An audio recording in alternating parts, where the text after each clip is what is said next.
What's going on, everybody? It's your boy Mike Robinson, and it's another episode of Let's Take a Walk. This is another a special one right here, man. This is one I've been looking forward to for I don't know how long since we put this together. I've been really looking forward to it. Last week we had the ladies on talking about beauty and relationship. Now this week we got the fellas on. You know, I couldn't let the ladies have all the fun. I had to let my guys come in and give their side of the story and everything like that. So I'm excited to hear what everybody got to say. Um, First off, I got my boy Brocky McKnight. He's a podcaster. He's a brother. He's a hustler and an all around boss. He hosts a podcast called Whiskey and Kicks. That's really really dope. My man Chris Payne. He is a executive extraordinaire in Northrop Grumman. He doing his thing, keeping 250 grand in his couch cushion. Um, Miss Sheryce Holloway. She is a certified personal trainer. She is she boxes apparently. She runs apparently, and she is just all about her business. And she is very vocal and very. She has been very vocal and very present in some of my past shows. Giving unsolicited comments and advice. But so I'm going to give her the opportunity to come on here and speak on what she want to speak on. And then my man Rashad. Rashad. Listen, this is my guy. This is also one of my brothers, man. He is just an all around just brother, man. He's a hustler. He's a boss in his own right, entrepreneur in his own right. And I'm looking forward to hearing what everybody has to say. But at this point, I'm going to give everybody a couple of minutes to kind of reintroduce themselves and give a little background on everything that they have going on. All right, starting with you, E.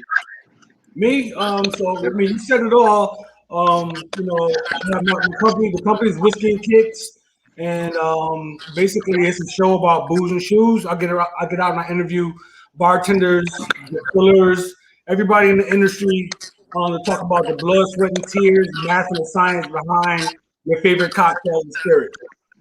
From that, it just branched out into a bunch of other stuff, man. So I got so many segments I can do the whole show, but we ain't getting to all that. Check it out, whiskeyandkicks.com, man. Check me out and give me some feedback. I'm happy to be here, man. Appreciate it. All right, CP, it's on you. What's going on, man? Chris Payne, Rochester native. That's where I know Mike from. Currently, I am an executive at a top 3 defense company. But most of all, father, husband, STEM enthusiast, and just care about my community and taking care of business. So that's me in a nutshell. All right, Sheryce, it's on you. Hey, what is up, you guys? My name is Sheryce, the only lady up here with all the fellas. But, it's all good. I'm going to hold it down. Like Mike said, I'm a certified personal trainer here in Richmond by day, by morning and by night. I work in finance during the day. I also have a website called investorsresource.com, which mainly focuses on faith and fitness and bridging those together and recognizing that for your faith to grow, for your fitness to grow, resistance is required. So it's a little bit about me. All right. What's up, y'all? I'm Rashad Greer. I'm with my guys. I know what everybody. I'm a Rochester native, so these are all my brothers, like he said. I would just say for the past few years, I've been dealing with, the youth. I've been a youth advocate, tutor, mentor, helping these impoverished kids in Rochester. And I'm newly into Forex. But outside of that, it's just every day. All right, that's what's up. So tonight we're gonna be talking about beauty / relationship. Sometimes these do these things. How do these things connect with one another? Is one connected to the other? Does it determine the other? We talked to the ladies a little bit about it last week, and they had a ball making fun of me, as well as speaking on beauty and relationships. So this week, like I said, I'm gonna have my brothers come in and weigh in on the subject. So I I'm hope gonna they all start watch. off. Huh? Was she? I hope they all watching. Said it again. I said I hope they watching right now. Yeah, they need to be watching. They absolutely need to be Sheryce? watching. Was she on the panel? Was she on the panel last week on the No, live? she wasn't. She wasn't. But her best friend was on the panel last week. Ah, okay. I was watching that for a minute. Remember, I was commenting. Yes, sir. For a minute. Yes, sir. Yeah, I So was yeah, listening. her best friend was on it last week, so she's gonna be on it this week. So she got the cheat codes. A little bit. Okay. All right. I'm gonna start off by asking the same question that I asked them to start off. When you hear that word beauty, what does that mean to you? What is the definition of beauty to you? Starting with you. Me? Yeah. Well, now, when I was younger, it was all about the physical. But now, the whole beauty word for me is way more to it than that. So it's about a person's energy. It gotta be the energy gotta be right. If the energy don't match, you can be the prettiest thing in the world, the most beautiful person in the world, outwardly, and it doesn't mean as much as it did when I was younger. So that for me, when we're talking about beauty, I'm thinking about the kind of things a person does. What are they contributing to society? What kind of energy is radiating from this person? What's your aura like? What's that glow looking like? That's what it's like for me nowadays. So it's a big difference from what it was when I was a young lad running around. Okay, it's on you, CP. Yeah, I'll piggyback on what Eddie said. When I was younger, I think it was more superficial, more outward. And as I got older, it is about what's on the inside. Full disclosure, I think this, Mike, but this weekend, me and my wife will celebrate 18 years on Sunday, right?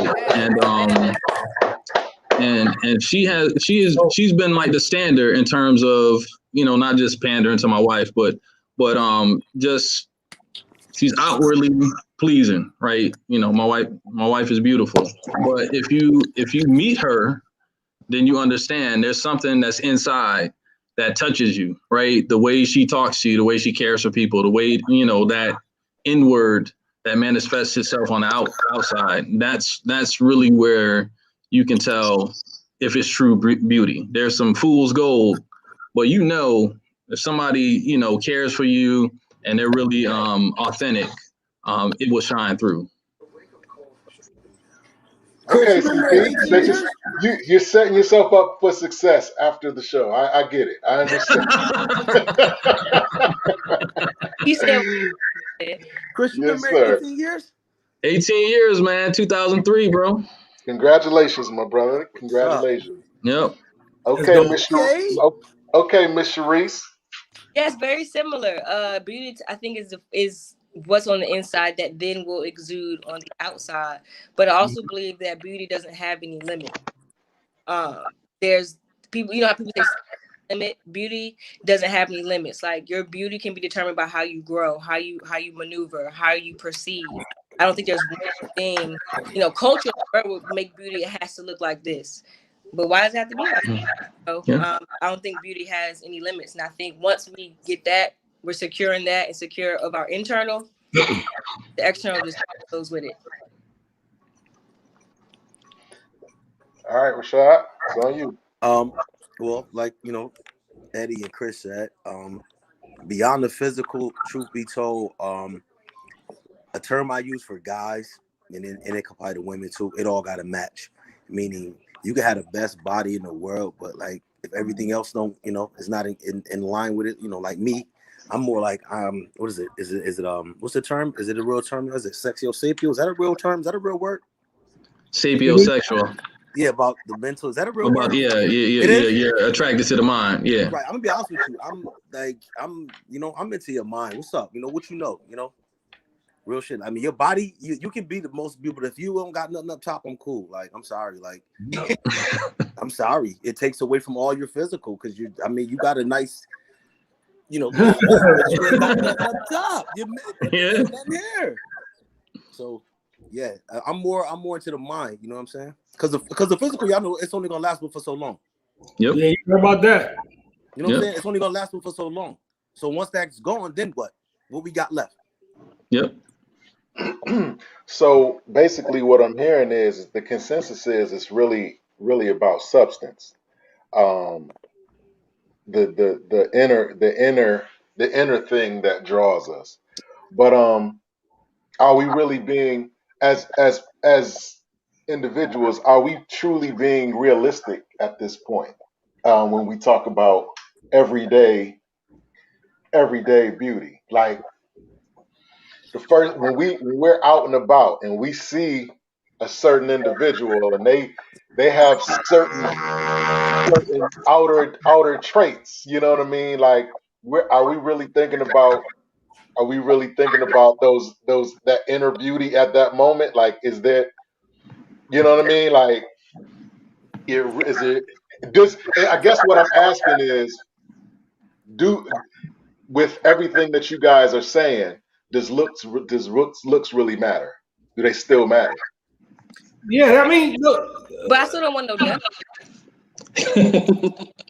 You're right. well, I thought she was Wait, what did she say? I didn't hear. What did she say? She said she still don't want no dummy. right. Like, I mean, I can see a dude and be like, oh dang, he fine. But the moment you open your mouth, I'm be like, well, whoa there, big fella. Hey, yo, she took the words right out my mouth. When Mike was gonna be done asking this question, when he was saying, well, when you first started asking the question about the physical, at the end of the day, yeah, it's gonna start with that. But as soon as you open your mouth, there go everything I need to know right there. Like, as soon as you open your mouth, Never mind. ratchetness come out. I mean, could you imagine living life like, okay, you want to get married and you want to stay married, and you're married to a beautiful fool, right? Or you try to build something and they're not equipped to meet you where you are to actually build something that's long lasting, right? Like nobody wants to sign up for that. Mm-hmm. oh no, that's not completely true, because there's somebody for everybody. Correct. And I mean, you're right. So that person's gonna find somebody who they can, maybe they'll grow with or they'll stay the same with. You know what I'm saying? In one way or another. It's just not gonna be for you. It's not gonna be for me. It's not gonna be for anybody else on the panel, apparently. You know what I mean? So yeah, but there's somebody for everybody. There's a fool born every day, and there's somebody to match. But unlike most guys, like Chris, Mike, and Eddie, and I'm gonna be real with you, most of our peers that we grew up with, they're I want to use the word afraid. They not trying to get with, and I'm gonna be real with you, a strong black woman. I'm being honest with you, they're not. Yeah. No, you're right. They'd rather You're be right. with the fools. I'm gonna be real with you. I'm talking about my peers, my friends. They'd rather be with the fools. They're not trying to be with chick who got her own mind and who basically, who has her own mind. I'm gonna just leave it at that. They're not trying to be with them. What's the long-term goal though? Like they just trying to play around, or they trying to settle down? I mean, they want the fools. Yeah, so they just so like I said, somebody for everybody. Yeah, So- I think that, I'm sorry, go ahead, Mike. So do you believe that like the person that I pick is a reflection of me? So like Yes. you can tell Supposed to be. you can tell a lot about me by who the person that I decide or choose to be in relationship with. Y'all are one. What'd you say? Y'all are one at that point. Right. So like if my girl is ignorant or not smart or whatever the term you want to use, then chances are, what would that say about me? Yeah, it's the laws of attraction. Like that's a real thing. So whatever you're putting out there is what you're gonna attract. So if Shorty is ratchet in the hood and all these other things, you better dime to a dollar. Her guy is a similar way. You know what I'm saying? Like they supposed to be together, and that's fine. Just keep that away from me. That's fine. Though. You know what I'm saying? Just keep it away from me. Show me your friends. Show me your friends, and I'll tell you who you are. Right? I mean, you are the sum of the. I think they say the 5 people you spend most time with. Yeah. And yeah, it is a reflection. Either on you or your judgment.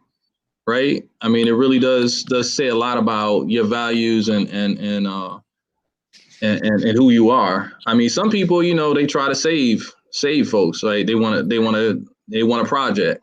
But then sometimes people, they just want to take the easy way out, right? Because they want somebody that's going to let them do what they want to do. Much to what Rashad was saying, right? Sometimes it's like, yeah, I don't want a woman who's going to hold me accountable. I want somebody who's going to let me just do what I want to do, the path of least resistance. But hold up, listen, we can't just put this on us too, though. It's some we can, it's vice versa here too. It's some women who do the same thing. It's some women who rather get with and I ain't gonna fools. They rather get with the fool, the one they can run over and do what they want. He paying bills and all that, and she doing her. Yeah. Yeah. We see it from any of this. Like, you know what I'm saying? It plays both sides. So for sure. So we it's so much wrapped up in this whole beauty thing. Like, do you think that the standard of beauty has changed over our lifetimes, or do you think it's still basically the same premise? Like, how do you feel beauty is determined now? Like, because like you look at like the entertainment industry right now, right? You look at somebody like a Lizzo. I used her last week as the example. You look at her at a Lizzo, right? She doesn't necessarily fit the mold of an R&B artist or singer or entertainer. You know what I mean? So, but now it's becoming more and more acceptable that a lot of the people that we're seeing on our camera, in front of our cameras, don't look like, they don't have 6-packs, they don't have baby hair, they don't have, you know what I'm saying, muscles everywhere and all of that. You know what I mean? What do you think that's a tribute to? I think she's an outlier, to be honest, because I think if you really look at it, I mean, how many people with butt shots and surgery and things like that, it's prevalent. I mean, you can look at artists, look at some TikTokers and everything. Everybody looks the same. Everybody sounds the same. Everybody looks the same. Everybody dances the same. I mean, I think that's what your standard is, right? Whatever is popular at the time. Be it Nicki Minaj, maybe not Megan Thee Stallion because she's like 5'10" and you know what I mean. But that's different. But I'm just saying, like, there is a standard, right, in terms of what everybody looks like or aspires to, be it how they sound or how they look. But do you feel like that that there has been a change? Because I don't remember. I don't know about you guys, but I don't remember coming up when the women in particular were like were shaped like that. You know what I'm saying? They look good and everything, but I don't remember Salt and Pepper having booty like that. I don't remember MC Light having booty like that. I don't remember, Latifah and them, all thick and curvy like that. You know what I mean? So like, we talking about a couple of different things. I think one aspect is pop culture. Right. Yeah. So you have pop culture and what they can dictate what is, the standards are. But the true standard is in every individual here. Like, you have your standard is different than what Rashad's standard might be. It's different than mine. Or different, you know what I'm saying? So they might be similar or whatever. But you have to make a decision. Not you, but people have to make a decision to participate in pop culture or not. You know what I mean? So, all that injection stuff and all that crazy, it's crazy. But to answer your question, no, women had bodies like that back in the day too. Let's just not get it twisted. We're from Rochester, New York, It is Puerto Rican heaven. It is black women heaven. Women have bodies like that back in the day, but it was natural bodies. Those are natural, natural bodies. And women were getting extensions. They were getting breast implants. They were getting all those things, but it happened at different levels. You know what I'm saying? Now, any chick from the hood can go get surgery and be walking around with, artificial whatever, this, that, and the third, or whatnot. So, it's some changes or whatnot, but at the same time, it was some real stuff, going on back in the day. Yeah. I think conversations are starting to be had where you're starting to see more women who may be more of the curvier, who are more popular now than the girls who may have that more petite. The conversations are happening more, and people are actually doing what they want without needing the approval of anybody. So if a woman wants to go out there and get butt injections, go ahead, sis, do what you need to do. Not the thing I'm going to do, but if that's what you want to do to help improve whatever it is you want to improve, absolutely. And so I appreciate the conversations that are happening where women specifically because that's who I am, are able to freely do things and are freely doing things without the approval of one, any man, one, of any social media platform, of two, or whatever their neighbor is saying. So that's what I'm starting to notice. You're going to see people who are going to look like Lizzo, who are going to look like Jasmine Sullivan, who are going to look like whoever. And you're going to see people who are going to look very thin and petite, maybe looking like me or not. But at the end of the day, women are doing what they want to do at this point, and they said what they said, and nobody else can really dictate that. That was a interesting point that you brought up, Sheryce, and I was just going to ask. Like I made a statement last week about myself, and if you guys agree, you might not. But I know that growing up, right,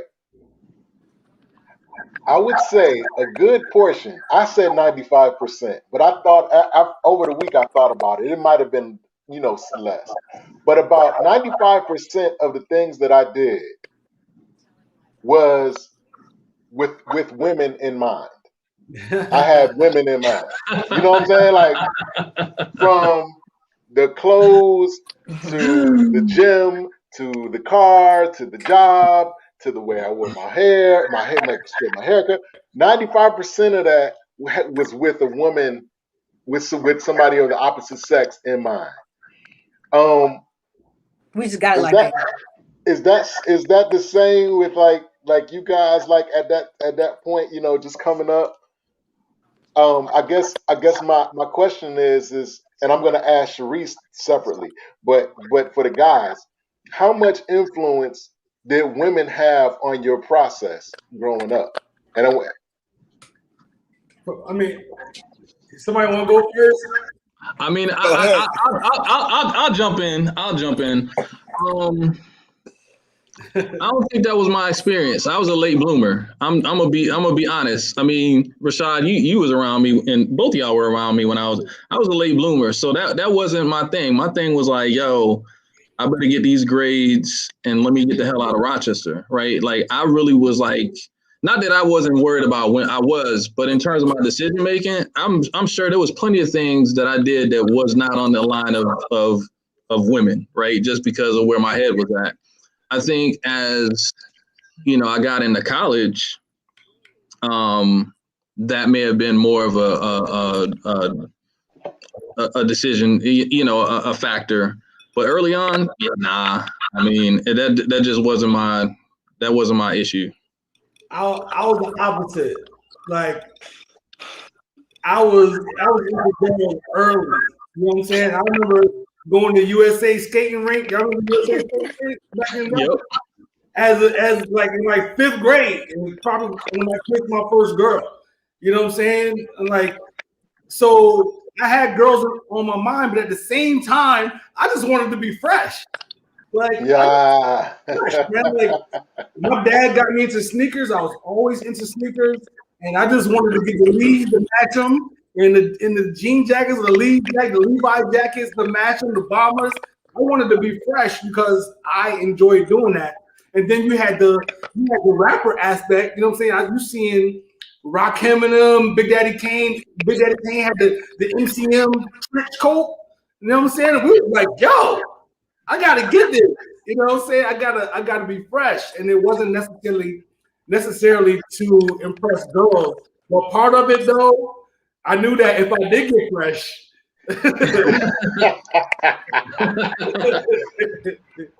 Now, Rashad, come on, bro. Come on, man. I'm gonna bring it home for me, man. Bring it home for me. Mine was 50, 40, 10. I mean, the 50 was for me, the 40 was for the girls, and the 10 was for the start on my mans in them. Straight up and down. Real shit. Oh, I love that. Hey, that's real. Hey, I appreciate that answer. 10, I'm telling you. I'm like Eddie said, on that. Like Eddie said, first and foremost, everything came from hip hop. I wanted to be fresh as all them niggas. Straight up and down.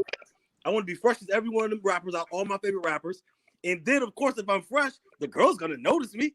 And then I'm starting on my mans in them. Let's go.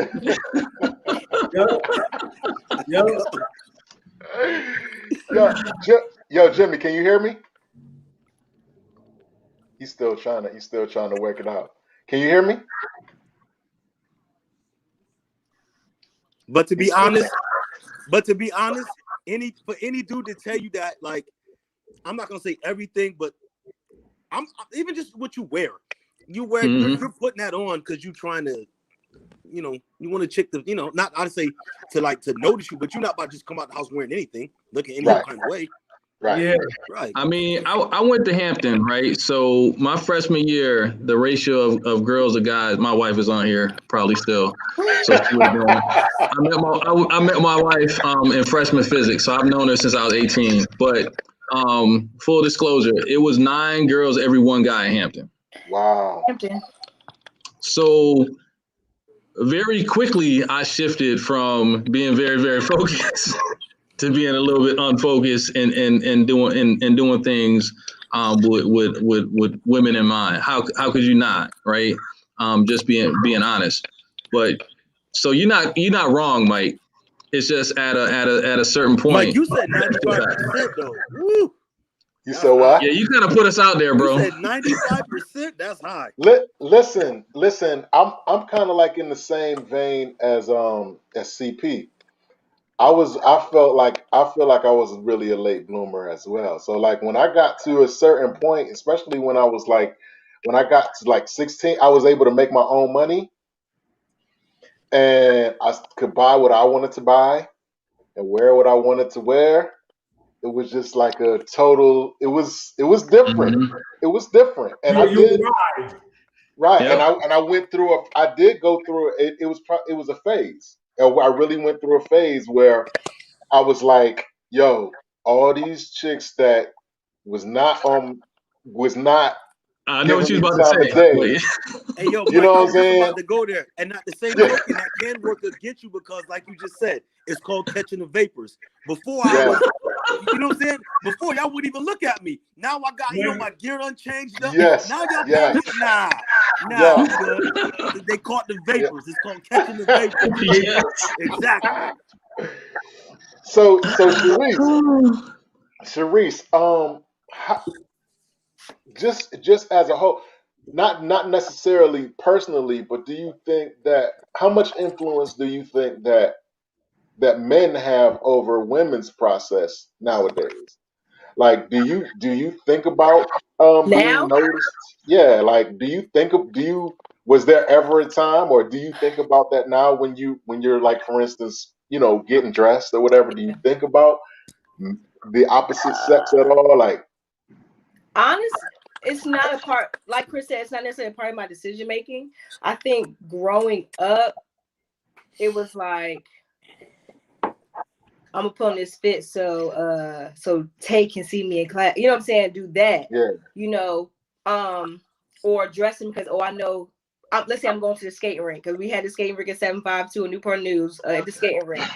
What I'm about to put on to the skating rink because I know so and so is gonna be there. Now, for women, for me, I'm not saying I get dressed every day with the intention that I'm gonna find a dude at Cooper talk. I'm just getting up getting cute because that's what I feel like I want to do. Now, if brother come along, well then hey, you know what I'm saying? But like my decisions aren't made by whether or not I could meet my potential husband that day. What about can I ask the question? What about when you going out to the club? I don't go to the club, try something else. Oh, you don't go to the club? Well, that's it. I mean, whatever. I'm not going. I mean, I went there because we all know when most women get dressed to go to the club. I mean, we know what it is. Yeah, I don't go to the club. It's hot. Okay. All right. Okay. So Rashad, I know, and I hate to keep going back to college, but I know the first time that I really went to class and I saw like at an 8 o'clock class, women with full face makeup and heels, and they had to hike from all the way to the dorms, halfway around camp. I was like, wow, this is serious. That was never my story. First of all, class wasn't happening. Secondly, like I never seen anything. I never seen anything like it. Hey, but it was a thing too, right? And I'm like, I'm like, you really got up to put on a full face of makeup for an 8 o'clock class? Bro, I might not do it for my 2 o'clock class. Y'all gonna get what y'all gonna get. It was like a fashion show, man. I had never seen anything like it. But I mean, you ask anybody that went to, you know, most HBCUs, like it is real, man. Mm-hmm. It is real. She's kind of hey, piggybacking off of that about college, y'all got to remember. Y'all remember I've been living in Atlanta since 2000. Listen, you go to LA Fitness, forget about it. They're ready. Forget about it. You're not about to do no working out. You're not gonna do no working out. Wait a minute. I came here to work out. What are y'all doing? You're doing no working out at an LA Fitness in Atlanta. I'm telling you. That's hilarious. Hey, neither are they, huh? That's how it is here in VA too, in Hampton at the Planet Fitness. It's just like that too. That's how you come to work out, really? Like exactly. Like yo, it's this one chick that comes in there. And she's like Nicki Minaj level. I mean, like Nicki Minaj level. And she comes in and she always wears a hood and she works out with her face covered. Even before the pandemic, she always was like this mysterious thing. But her shorts was mad short, her tops was mad tight, and you be like, really? Like, how do you feel comfortable? Right. You know what I'm saying? But that's how they do. It's funny we got a personal trainer on here. Now, I'm glad we went here. I have friends who I work out with, and they are creeps. They straight be that's weird. Mm-hmm. But at the same token, look what you got on. So what do you expect a dude to do? Look what you got on. What does what I have on have to do with your character? I'm just saying. I'm just speaking about some of my homies. Listen, my homies, they at the gym, they see something, they stepping straight to it. I'm like, so that's something that I feel like for me as a woman. They like, man, I'm about to go holler. Yeah, y'all have to stop being weird in the gym. Just start there. Just stop being weird. As a person who works out in the gym, as a person who's in the gym all the time, whether I'm training or not, we see y'all, and it's weird. I'm saying, we see you guys. We're just like, it would make us feel so much better if you just open your mouth and said, hey, like you just staring, like, what do you want? Open your mouth and speak. Secondly, regardless of what I got on, check your character first. They ain't got nothing to do with me. Yeah, I'm just saying, like, they ain't nothing to do with me. Like, and let them be free in their short. That's what they comfortable in. They come to the gym and sit on the leg press. Then, hey, then do your thing. If they want to come with makeup, not my thing because my skin gonna break out. But you know, they can face wipe with you or something. But that's not my business. But yeah, y'all gotta stop being weird. I'm talking about coming to the gym showing all your business. That's what I'm talking about. But is it your business? Is it your business? Come on. That's the question. Come on. That's why you come to the gym. I'm just saying. Hey, yo, Eddie, I'm talking about preparing you for I'm talking about the whole camel toe. You like I'm just trying to yes, be prepared for the clap back they gonna get because they may be secure in themselves. I'm trying to tell you. Oh my gosh. Wow. I'll tell you. I'll be like, that's how you gonna come to the gym? I'll just be like, let them be confident. This is why Rashad is on the platform. Oh my gosh. This is why he's on here. That's hilarious. You know what? But like more seriously though, I ask these questions because I feel like as I think I'm of the mindset that women have a lot more they have a lot more options than men do. Okay. Because like Oh, that's I know That's a fact. that and I was telling them last week, like in my whole life, I can only remember being approached by a woman maybe twice, maybe three times max. But imagine how many times a woman gets approached in a day. Like three times, she probably gets approached three times in a morning. You know, just in the morning. You know what I mean? All right, let So it's like, me add on to your point, Mike. Let me give you the other side of that. Because I live in the DMV, Washington, D.C. I've been here since 94, when D.C. was Chocolate City. And I'm telling you, men have more options, period. So while a woman might get multiple guys approaching her, we don't get approached by a woman, as much as they get approached by a woman, as much as they get approached by men. That guy that approached her that she said no to, he doesn't care because he's approaching 12 other. It doesn't matter. I have friends, my man JW, that I used to be friends with. He played the numbers game. He would attack women, dude. Like if he said no, he did not care. He had so many because he was talking every day. He probably would approach like 20-something chicks. Like this is what he was about. You know what I'm saying? It was really a sickness at the end of the day. But yeah. well, what I mean by that is like, okay, he approaches these women, but the women have the power to say I'm interested or I'm not interested. You know what I'm saying? So in essence, they kind of still control it all. Like I could try to holler at Sheryce, right? And I could date her, take her out to eat and all of that. But I can't tell y'all that we in a relationship until she tells me that we in a relationship. Says who? You know what I'm saying? What I mean by that is that I can't say she's my girlfriend until she tells me that she's my girlfriend. Says who? You know what I'm saying? Says who? And if I did, I'm lying, I'm capping. Without her, but because she is going to determine whether the relationship. I mean, I think. Oh, good. Go ahead. And vice versa. Yeah. I mean, you guys are not in a relationship until y'all agree that y'all in a relationship. And but nine times out of 10, it's almost like more so that I'm trying to keep her interest more than it is. Sometimes it seems like you're the man is fighting harder to keep the interest than a woman than vice versa, because the woman has more options, because the guys are constantly, all types of guys, from the most ratchet guys to the most. Mike, I think that there's an assumption there, right? I mean, first you would have to assume that every guy that approaches her is worth her attention, right? Or that she's even interested. Like, so that there's that. Yeah, and then I think there's a security in yourself, right? Like if you don't feel like you're bringing anything to the table, that you gotta kind of beg for attention or to keep her attention. I mean, I think that comes off, right? If it's like blood in the water. If I feel like you're kind of thirsty or you're not as confident or whatever, you're not really bringing stuff to the table, then maybe she is gonna look for somebody else. But I mean, I think it's a mutual thing that has to happen. Well, here's the thing, CP.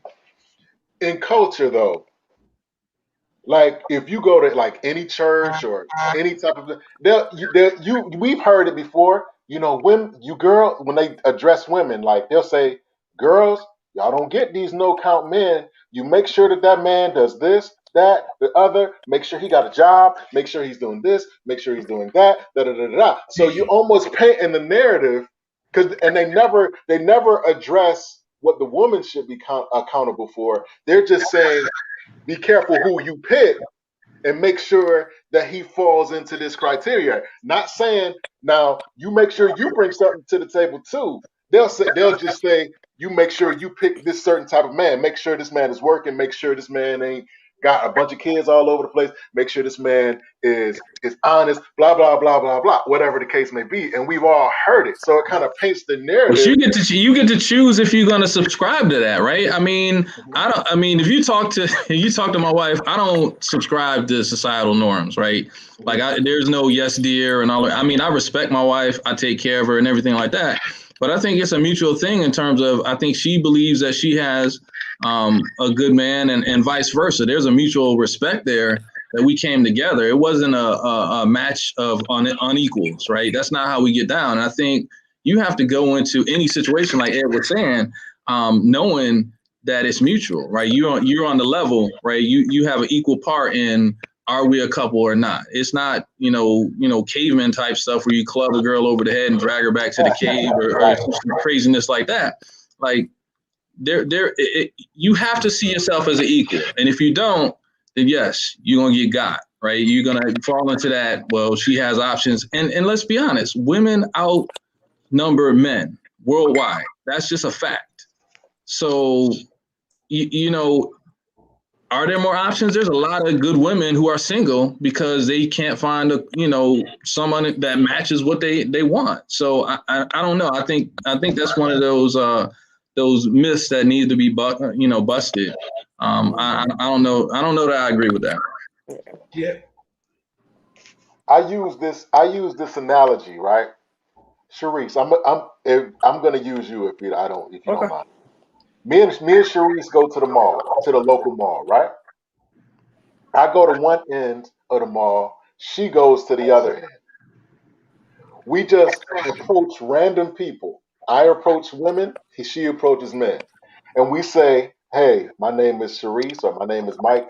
Listen, I'm only in town for one night. I saw you and I really want to get with you. I got a hotel room right now. If let's go to this hotel room right now.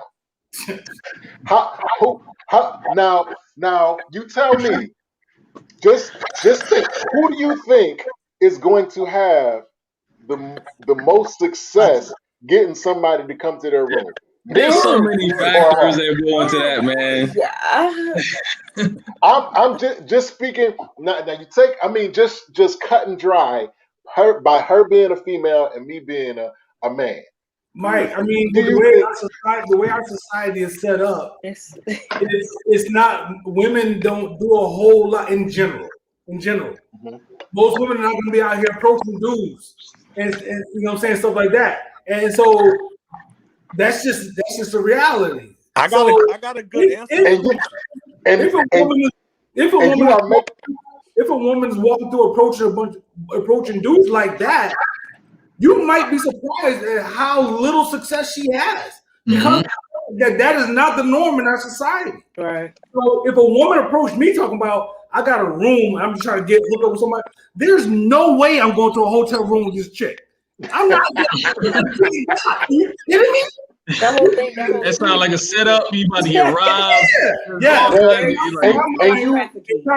She about to set me up to get robbed. Yep. Yeah, and you bring up afterwards. Right. That's true.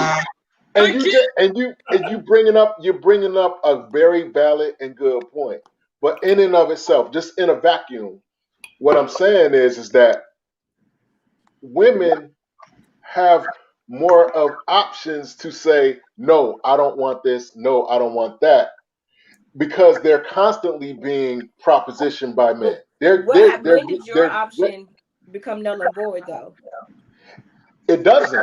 But it seems like in society, just like Eddie was saying, men are not used to getting approached by women. That just doesn't happen. It does. So unless you, like, in a special case, like unless you eat Brocky or Rashad or CP. But check it, like, hey, listen, hey, Mike, I'm gonna make a statement. Hey, I'm about to make a statement. I'm gonna give you a solution to your answer. If you want to know if a chick really like you, I'm gonna be real. Y'all know I've been living in Atlanta for a long time. They step to you. They do not hesitate. I'm telling you. If they like what they see, next you know, you're going to look up, a girl going to be in your face hollering at you. Like, yo, I see you from across the room. What's your name? Yo, I'm dead serious. I think that now when a woman do that right there lets you know she's young. I'm sorry. She took the initiative to come holler at you. She into you. You ain't got to question it. And that's kind of the point that I'm making. Like men are not used to being approached. In most cases, men are not used to being approached by women. So like, if a beautiful woman comes up to you, and let's just take the hotel room aspect out of it. Just a beautiful woman approaches you and says, "Look, I saw you. I want your number. I want whatever." 9 times out of 10, a man is more likely to give his to be receptive to a woman than a woman is going to be receptive to a man. But you you know what I'm still saying? have your Because she choice. seems like You true. still have your choice. In 2 cases with the man stepping to the woman, I want to say it's 2 things that decided. Well, it may be more than 2. It's how you approach her. It's what you say. Mm-hmm. And the third is when. And now when I say when, this is what I mean. Let's just say, you know, she's somewhere. She done got hollered at about 40 niggas. And you the 41st one. You could actually be a nice dude. She done already got hollered at so much she irritated. You tired? She irritated now. So that matters. I'm telling you. Yeah. I'm telling you. It's what you say, how you approach her, and when. Because had you been the first one, it might, guess what? Them other 40 niggas even came. She'd like, but Now you tell me, Rashad, how many men you know have that problem? They've been approached by so many women that at 40 chicks that approached them in that you said 41st. men. I don't think no men. Now how many Mike. men you know have that problem? Mike, here's the problem. Here's the problem with the argument that you're making, right? Okay. You're talking about men and women, right? You're making an argument as if men and women are both looking for the same thing when approaching the opposite sex. Mm-hmm. Or the opposite sex. So women, let's speak in general here, right? Women are looking for value. They're looking for quality, a quality man who's in general, right? You gotta see, some outliers, right? But women are looking for a quality man with these qualities. They don't want their time wasted. Men, in general, in this arena, men are trying to score. Right? They are looking to score. So men have way more options than women have because that field of quality men, as many women say all the time, we see it all the time, there ain't no good men out here. We know that's not true. But that field is smaller than the field of women who are ready to just get it in with these dudes. So yeah, men have way more options out here. It depends on what you're looking for. It really does. Okay. You guys make, super valid points, and that's that's the whole premise of this platform, just to everybody gives their view, and I'm speaking mainly as a devil's advocate, you know what I mean, but it's like just like you guys were saying, it really has a lot to do with your personal self-respect, self-esteem, or whatever. You know what I mean? If I'm a guy who is not really lucky with the ladies, if I'm a guy who is just doesn't really have success, for whatever reason, and then but then after long last, I'm presented with an opportunity, then I'm more likely to accept that opportunity. But vice versa with a woman, it seems like women have the option of saying this person is not worth my time, that person is not worth my time, this person, because they get approached so much that they can afford to send people on their way. Whereas the average dude is not going to have 40 chicks trying to talk to them in one day. I think proximity. I think where you are matters too, because Rashad will tell you. He's in Atlanta. It's another place where there's many factors where there's a lot of upwardly mobile women, right? And there's a lot of competition, right? So because of the population, disparity between men and women, it might be the opposite of what you're saying, right? It really depends on where you are in the population and the demographic, right? If you have a scarcity of men, 15 and there's a lot of women, right? Then that's quote unquote competition. You may get where there's women. Some women may feel that they have to be more aggressive, right? So there's this competition factor, and then there's some men that just find themselves approached more. Whereas, in some places where there's more men and in some towns or colleges and less women, and it's the opposite. It really, there's so many factors that go into that and that dynamic that is really hard to just deal in absolutes, right? And I think that's where we get in trouble is like, there's a perception that, beautiful woman, she has all options. And you talk to her like, man, I just go to work and I come home. I don't date. And you're like, what? Well, I don't have the opportunity because maybe in my social circle or where she's working or whatever, there's not people that she wants to date, right? Like there's no, upperly mobile black people in her, in her area if she's out in Iowa or something like that, right? And she's some executive or whatever. So there's just so many factors that you have to consider, right? When you're talking about this, but there really is no absolutes. Yeah. So like Mike, if you approach the girl and when let's say you approached me and I opened my mouth and you didn't like what I was saying, you have the ability to choose. It's up if you do, then you know what I'm saying? It's the same thing. I have the ability to respond to what you say to me or not. You know what I'm saying? So I think that can work both ways. You approach me, you can determine whether you want to continue the conversation. You ask me a question, I respond. You know what I'm saying? So like nobody's choice has been necessarily like eliminated. But and you're absolutely right.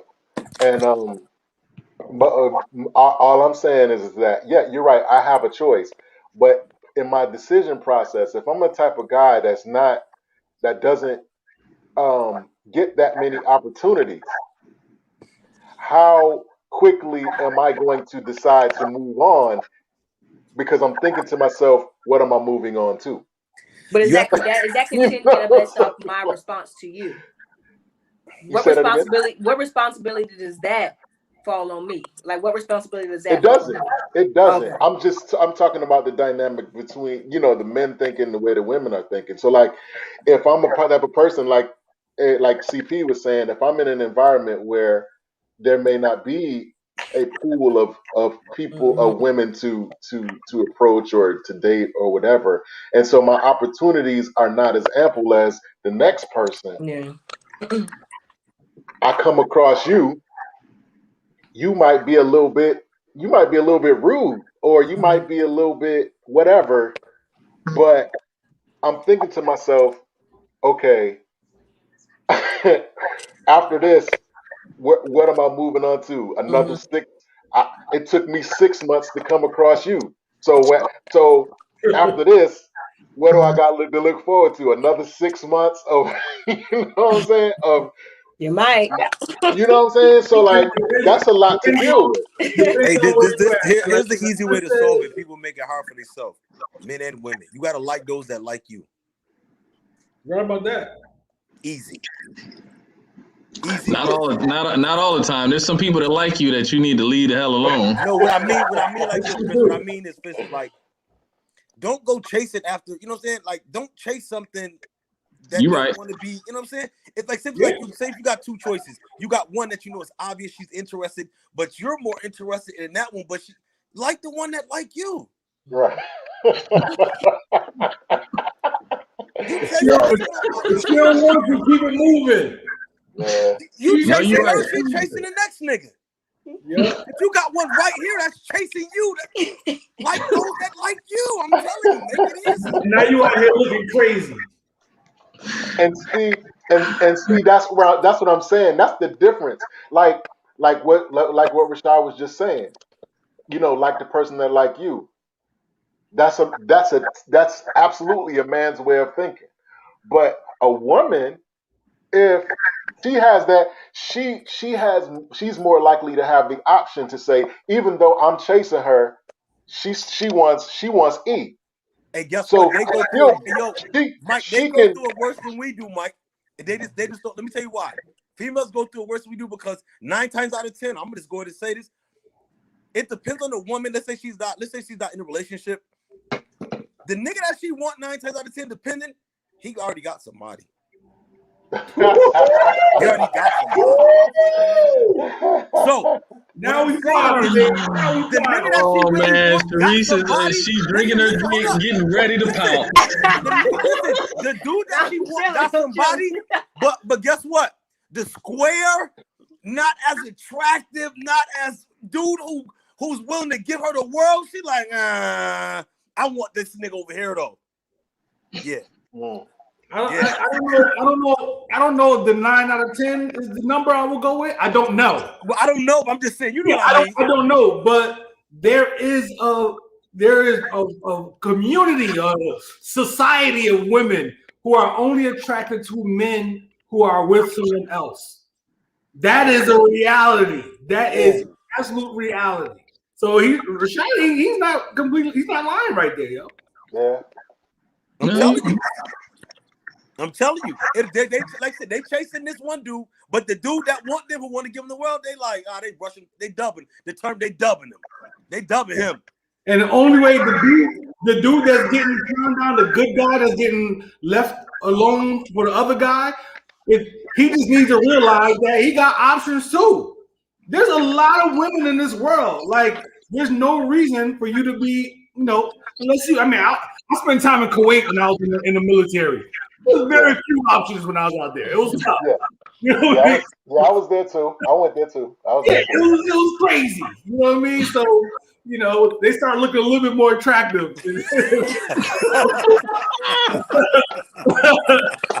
that's how you get caught. You get caught up. You get caught up like that. See what I'm saying? Eddie just made my point. After a while. He just made my point right there. Circumstances can dictate. You know what I mean? We talk about Kuwait, my G. Like I think the war zone will always trump. Different places when I was out. Like, this is the desert, my G. I came back to DC. It's a whole different story. I'm like, all right, you know what I'm saying? Let me get my swagger back. Like, he said I was in Kuwait. He said they started to look all right. They started looking all right. Like, you know what I mean? Yes, sir. So that happens. I mean, that happens over here too. You in a small town and the pickings are slim. You know what I'm saying? After a while, your standards kind of relax a little. Man, you got to be strong, man. Yeah, that's why I stay over here. Travel. A little bit where I travel, baby. Travel world out there. So here's the thing. When I first moved to Maryland, I was out in St. Mary's County, down in the middle of nowhere, and me and my wife. Well, she wasn't my wife at the time, obviously. She lived all the way up where we live now in Northern Maryland, almost to Delaware, and there was nothing down in Southern Maryland for me other than the job, which I loved. I would drive an hour and a half every weekend to spend the weekend with her or vice versa. So if you really want to get quality, you'll travel for it. You know what I mean? Like, if you're going to lower your standards, I mean, you ain't traveling from Kuwait. That's a bit extreme. Like, you know what I mean? But if you're somewhere and there's you need to get a road trip, do something. Or else, you just left to your own devices. But, man, I'm not lowering my standards. I'm sorry. There's always some options. Where there's a will, there's a way. No, dog. Not going to happen. Okay, we kind of already have, but let's kind of delve into the topic of relationships. We talked about beauty, and the influences, and some of the things that we feel are beautiful and this type of thing. But so you got with the person that you want now. You know what I mean? And you're in a relationship. Do you feel like what's the most important uh in a word? If you could put it in a word, what's the most important aspect of a relationship Balance. for each of you? Balance. Trust. Yeah, I would say Well, I mean, okay, wait. Okay, It's what tough, part? though. Okay, what you mean? Which part? Like, as far as like, because Chris gave a good. That Which was part? you said my. No, well, you said a relationship. As far as like, be more specific. What do you mean? Like, Whether it's a marriage or a long-term relationship, long-term serious relationship, engagement, whatever. You know what so I'm saying? you saying that? So This you is the saying once person that you you rocking already with. in a relationship with a person, you're already in a relationship, right? Yeah, this is your whiz. This is your Oh, main balance. right Balance. here. They gotta Okay. be this was balanced. saying something different. I would say understanding. I would say Understanding? vulnerability. What'd you say, Sheryce? Vulnerability. Okay. So, okay, can you elaborate on that? Like vulnerability, what do you mean? Like allow me to see you in every space, every way. Not necessarily having if you have wall up yet, but let's break down that wall and let me see you. If we're really gonna do this, I want to be able to you see me, I see you, but you have to let me see you. Let me see those places where let's remove the band-aid. Let's talk about the scars. You know what I'm saying? Let's have let's be vulnerable with each other. Let's talk about why this made you mad. You know what I'm saying? Let's talk about why this brings you joy. Let's be open and honest with each other. At the end of the day, let's be vulnerable. Let's be open. Let's have our hearts open for each other. And then so yeah, kind of that vulnerability aspect. And E, you said understanding. Yeah, What do you mean by that? basically like understanding her needs and her understanding mine, so we know how to make each other happy. That's basically what I was saying. Understanding. I mean, I would typically say trust because that's so critical. But understanding each other, I try to understand, my lady and know what she needs, so I can give her what she needs from me, and vice versa. It's very important. Okay, CP. You said what'd you say, CP? You I said said trust? trust. Yeah, I Okay. said trust. Because I just think that's the foundation, right? I mean, without trust, it's just hard to move forward, right? I mean, I have to know that I can count on you, right? I have to know that you have my best interests at heart. And when that is called into doubt, I don't know what's the way forward, right? Like I just don't know how you go, where you go from there. And I think that does weave itself into understanding and vulnerability, because in order to be vulnerable, I have to trust you, right? I'm just not going to open myself up to Right. anybody, right? So there has to be something that I see or something that you demonstrated to me where I can let that guard down, right? The facade comes down after X amount of months of dating, right? And you start being real, and you see me warts and all. And once I see that, is that something that I want to go forward with, right? And so yeah, I think that's why trust for me is like the biggest thing. And once it's lost, it's like it's hard to get back, right? Like Baby. Okay, Rashad, what did you say? What was your Well, the only reason why I didn't say trust, because that's without a question. That's first. In any relationship, is because you said you're already in a relationship. If I don't trust you, we ain't even gonna make it to that point. Mhm. So that's why I did. That's why I said, what do you mean relationship? Are we already in a relationship? Like I said, if I don't trust you, we ain't even gonna make it there. So once we're already in it, I feel like balance is needed. Meaning it's give or take. You know what I'm saying? It got to be a give or take. It can't just be like it can't. I mean, it can't be 60-40. It got to be 50-50. It got to be a give or take. You know what I'm saying? Because without balance, that's when the issue gonna come up. Because if one person feel like they're doing more in any area, that's gonna cause problems. Hey, Rashad, do you think that it's always 50-50? It should be 50-50? No, what I mean by it should be like, I'm gonna be real with you like this. I'm gonna just go ahead and put it out there. I'm very domestic. I was raised by my grandmother. So at the end of the day, I do all the shit around the house. I'm gonna be real with you. I do everything. I do the, you know what I'm saying? I do the cleaning, the cooking, the laundry. I do all that. You know what I'm saying? So now whatever else you do outside of that, yeah, you better do something. Yeah, I'm with you on that. I'm with you on that. You know what I'm saying? I feel you. You gotta do something. Like, come on, balance it out here. That's all I'm saying. Balance it out.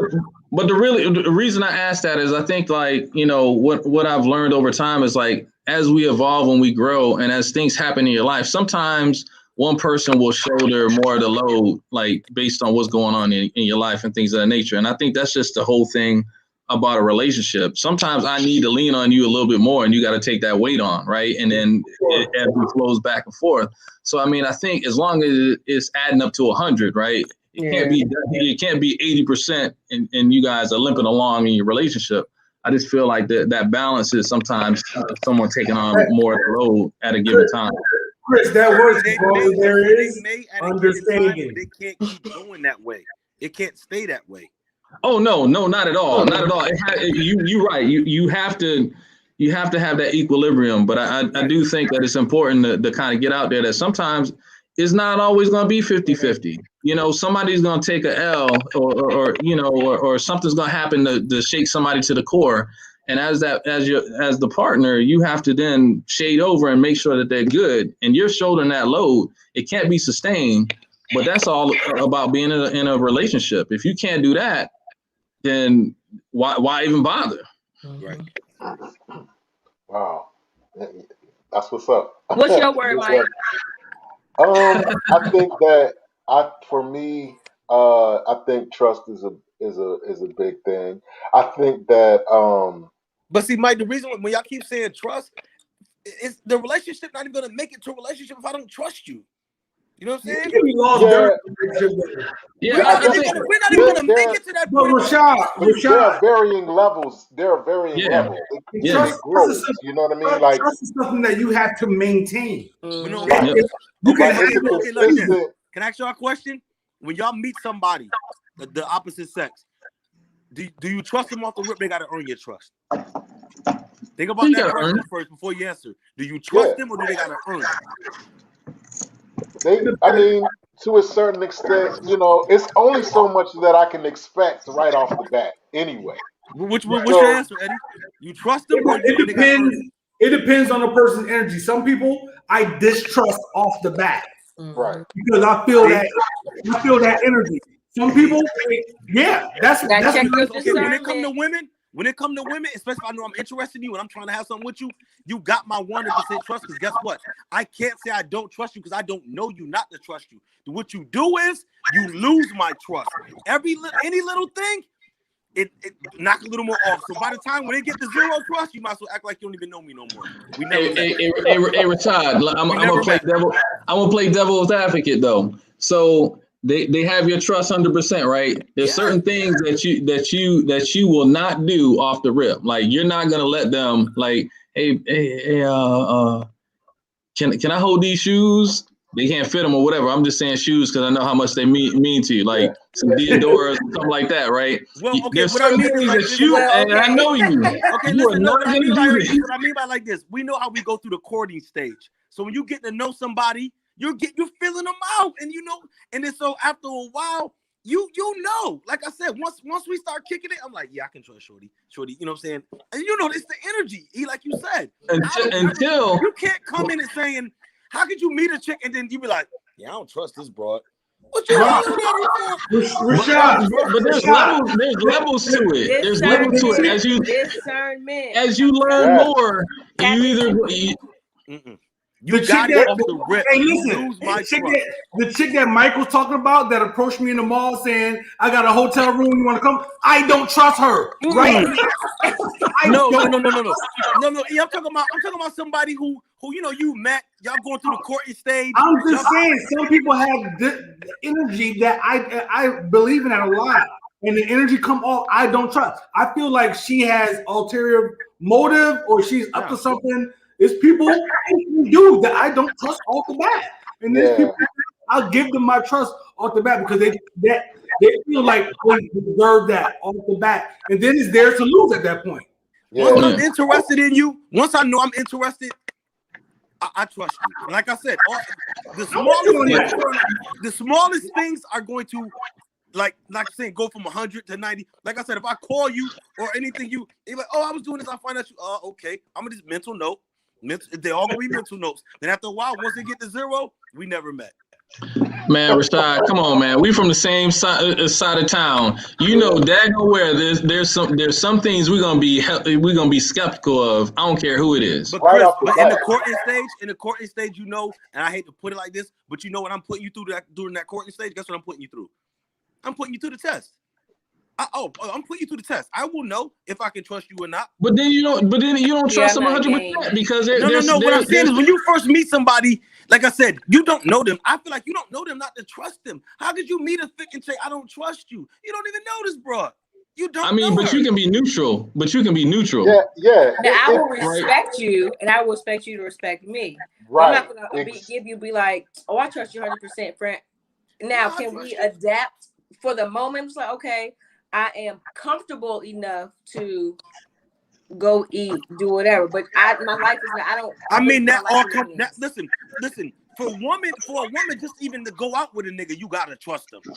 Oh yeah, but I'm driving my own car. And my friends a lot of times, if you let me come pick you up, you trust me. Yeah, I'm not doing that.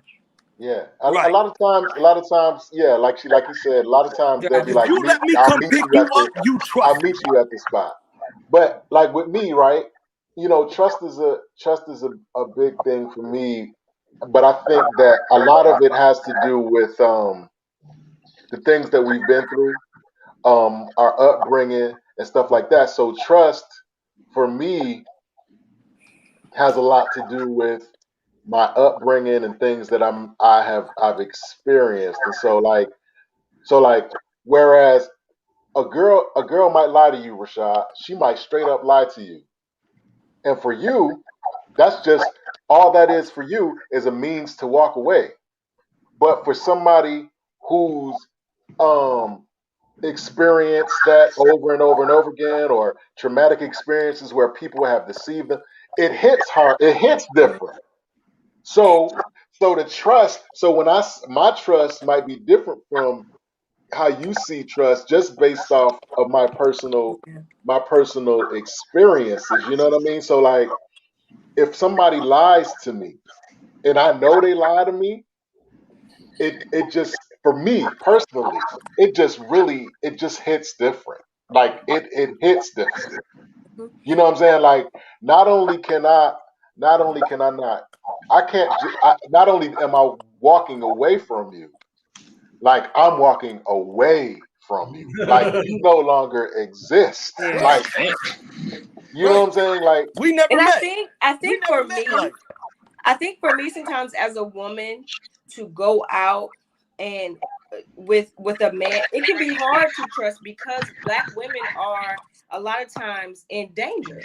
So a lot of times we have these things where we are afraid of y'all sometimes. You know, so we want to be protected, but a lot of times we are afraid of y'all or don't want to. So sometimes a lot of women maybe wanting to date, but a man approaching them can be terrifying. And then go out on a date with them. So it's kind of just like, do I trust you? I'm trying to figure you out because of Black women go missing X times more than white women. Black women experience this X times. You know what I'm saying? So it can be troubling for some women to just automatically feel like I can trust you. I promise you, on the first day, I'm driving my own car. I'm gonna meet you there. You supposed to. You know what I'm saying? And probably a couple days after that, until I know for me, I am secure in my own vulnerability, in my own space, because of what sometimes it feels like to walk in this world as a Black woman seeking love from a man. You know, it's tough. yeah. That's right. And you know, again, you know what I'm saying, that comes from recognizing your surroundings, and you know what I'm saying, you see things in media and different things, and you start to form, you know, your own personal viewpoints on these types of things. You know what I'm saying? So like, you know, in relationships, and particularly, I think brought it up earlier. You know what I'm saying? The intent of man versus a woman is totally different. In that we're looking for different things, and not necessarily of a sexual nature.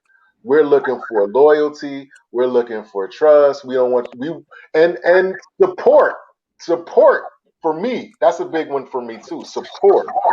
Like if I'm selling lemonade, um, you you don't gotta buy the lemonade, but dang, hold the sign. You know what I'm saying? Or you know what I'm saying? Hold the sign for me. You know what I'm saying? I think that's a big deal for a man too. Like if I'm getting an award, the best thing in the world is to look out and see my kids or my wife or my girl out there supporting me. You know, that's a big deal. Especially if I'm the loudest supporter of them when they're getting celebrated. You know what I'm saying? So like that's also a big thing for me too. But like and then the whole thing with, like you brought it up, Sheryce, with black men. You know what I mean?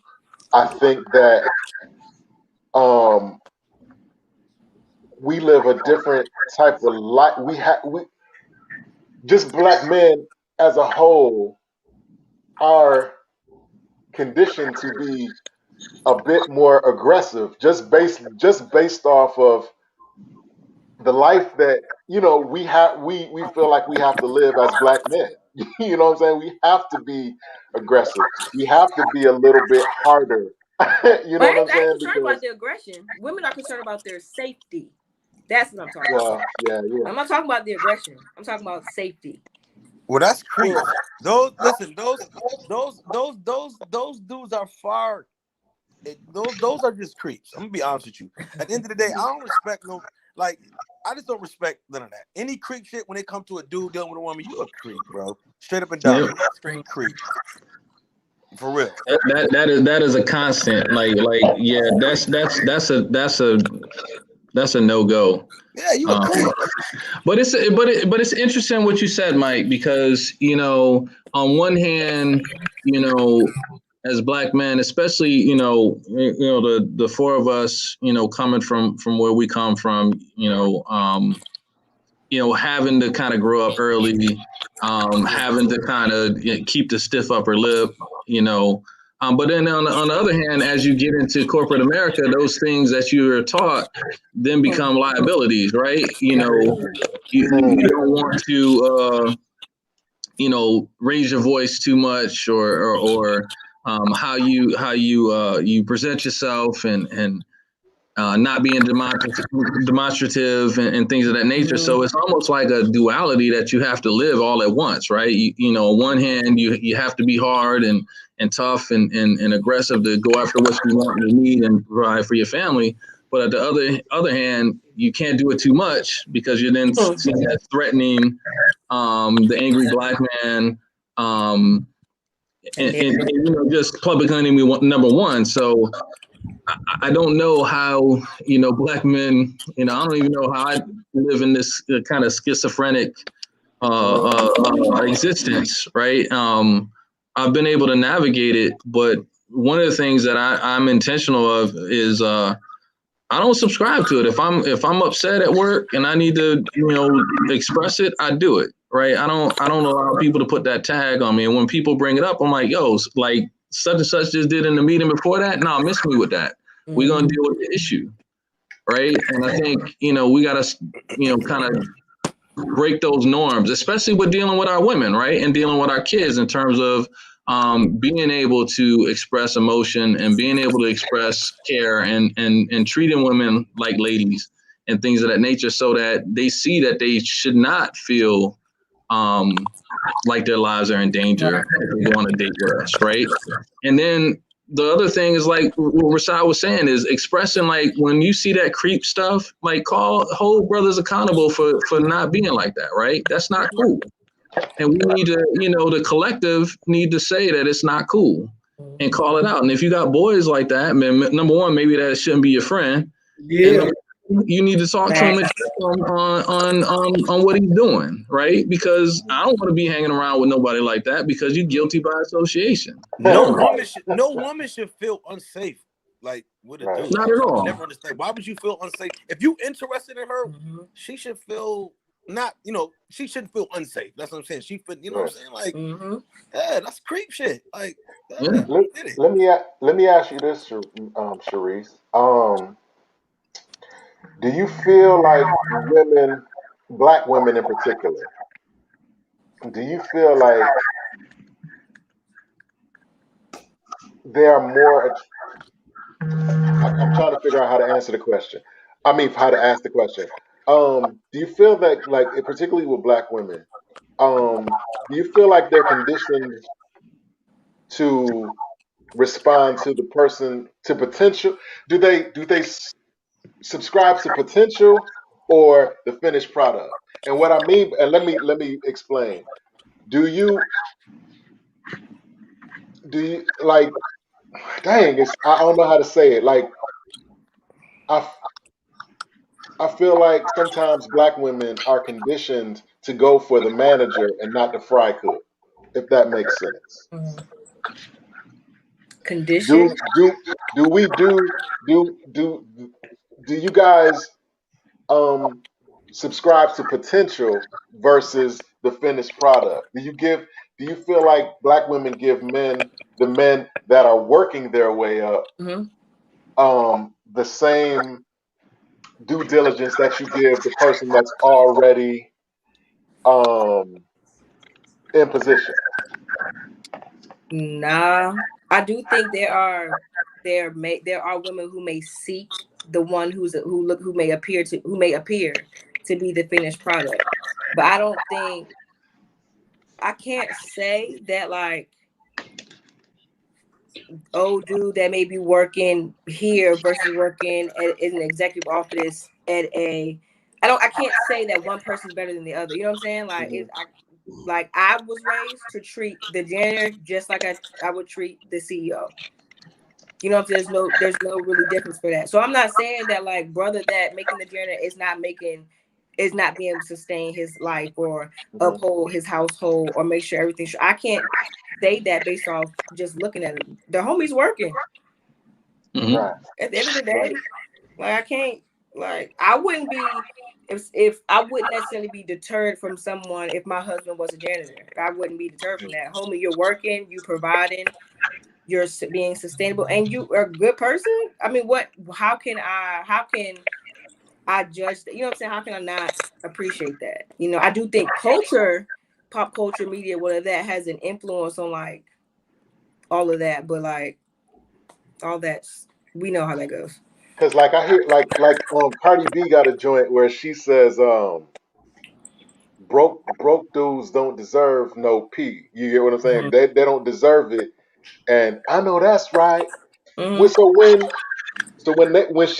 I always wonder when they say broke, when they use that word broke, are they talking about people that, like, in the literal sense, like people who just don't work, don't want to work, blah blah blah, or are they talking about you and I that work 9 to 5 but don't necessarily make she's a $1 million? So that's a hard example because Cardi B is a different type of. She's a terrible role model for women. I'm sorry, but I do think if we can use that term, I do think, like, on a very, like, commentary type way, it could be like, if you ain't got nothing going for you, if you really ain't striving for nothing, if you ain't about nothing, then yeah. But, like, look, that's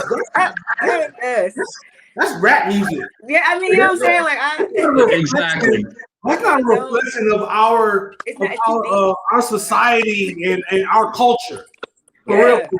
That content is dictated by people who don't look like us. Like, what's your mind? Like, that don't look like us, that don't care about us. So that content, you can't even. That shit doesn't even. You can't even put that on the scale. It don't work. But Ed, bro, people are trying to live that out, right? Like, people look at their social media, and that's the standard that they're setting for themselves. Like, and the crazy thing is, these are folks that are not doing anything that would actually get them there, right? Now, everybody's not going to go viral and then get a rap career, right? Everybody's not going to go viral and get on a reality TV show and make, tens of thousands of dollars in an episode and live this life, right? There's folks that really believe that they should be on that scale.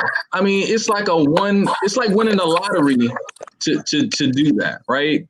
But then you have someone who may start off working as a maintenance man or a garbage man or whatever, and then they build up and they're making six figures, and they don't look like they're making six figures, but they're doing it. And you know what I mean?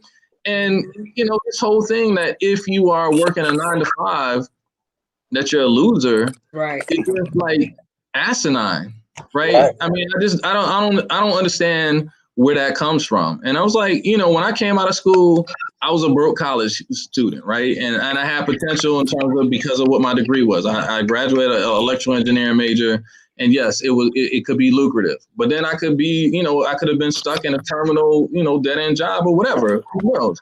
I mean, my wife loved me anyway, right? When I didn't have money, and we built up and we do pretty well.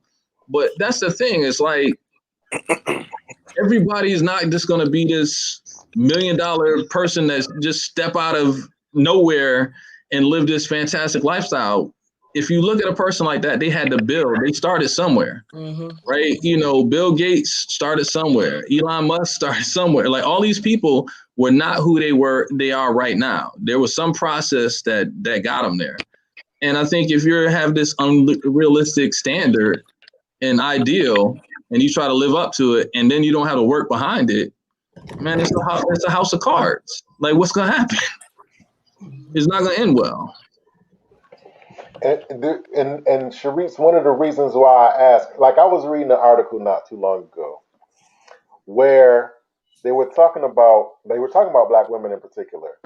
Like they did a study and they had these guys that they were married to Black women or whatever, and they felt like these women were putting unrealistic expectations on their husbands to the point where the husbands were starting to feeling like that they were losing their identity. In one situation, one of the husbands went out and bought a car. He just went out and bought a car without telling her, and just telling his wife, and showed up with the car or whatever. Like, yo, I just bought a car, or like a car or whatever. Not it just so that he could flex his. You know what I'm saying? It was like to flex his muscle because he felt like she had emasculated him so much to the point where he was like, you know what, I just got to do something to prove my manhood. So he went out and bought, this expensive car. Do you think that is that really a thing, or is that, what I'm saying, is that something that can happen in a relationship where the pendulum kind of sways too far to one side, and it's like one person becomes like alpha, and to the point where the other person feels like they got to do something like that just to feel whole or feel masculine or feel, feel like the man in the relationship? Like, is that a thing? I mean, I don't know. I'm not married. Well, I mean, it can happen. It can happen in relationships too. What about CP? What you think? Well, y'all gotta figure out. If we got to that far for like something else, then whatever. I mean, I think we talked about it earlier, right? I think it's like who you are as a person, right? Like if you want to be a doormat in a relationship, you're gonna be a doormat, right? Like if you're seeking a 50-50 relationship or mutual respect and things of that nature, you choose a partner that's going to give you that. You knew who she was before you married her, right? She didn't just show up and decide that she wanted you to give her the world and that you had to do all this stuff and be demanding and things of that nature. I mean, you either were asleep before you got married and you ignored a lot of stuff, or you saw the red flags and you did it anyway, right? So once you're married, what are you going to do? It just didn't. That stuff doesn't happen overnight, and I'm sure it happens, but I mean, in that case, that person isn't a victim; they're a volunteer. Yeah, well, if you're at that point, You're at that point. Y'all need therapy already. Y'all been needing therapy. Yeah. Just say that. Yeah, it's been something that's been Yeah. like It's been it ain't long new. already. It's not like all of a sudden now we got this issue and now I'm gonna go buy a car because I have an attitude.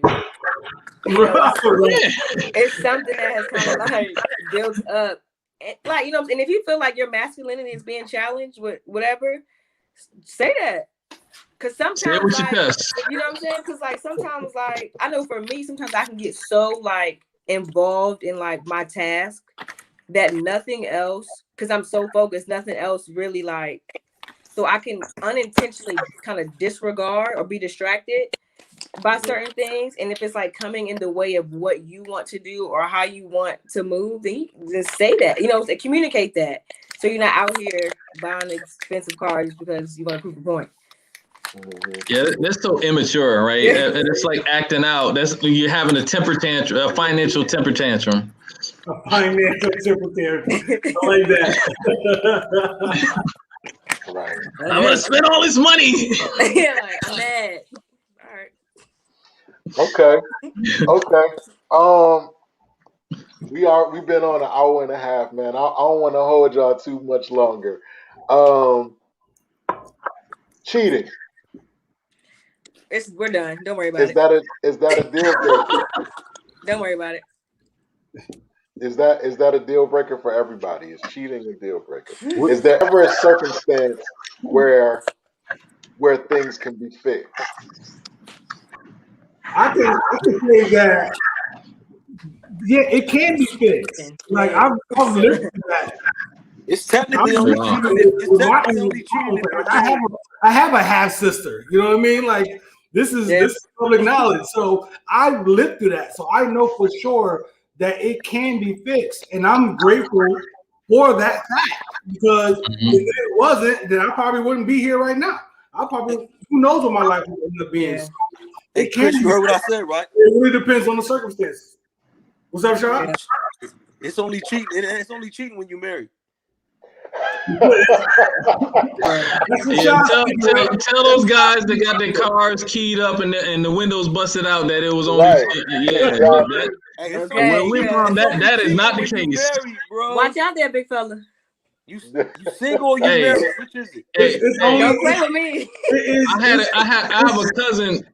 He had his Lincoln Continental. Like I woke up one morning and his car faced my window when I was living with my uncle over on Melville. And I looked out there and I was like, he did somebody dirty. I was like, Sam, like, bro, just don't go outside. And he was like, what? I was like, man, you got a message on your car. This lady came and she keyed everything she wanted to say, cheating, like all across his blue Lincoln Continental from the front bumper to the back. She left him a message. And they were not married. She let him know how she felt, and everybody else. Sam should have laid it out and let her know what it was. I just feel like cheating is one of the most disrespectful things you can do. Like to completely disregard, like you say that again. Like being, I think cheating is one of the most disrespectful, most hurtful things that people do, and I don't think people realize how impactful that is.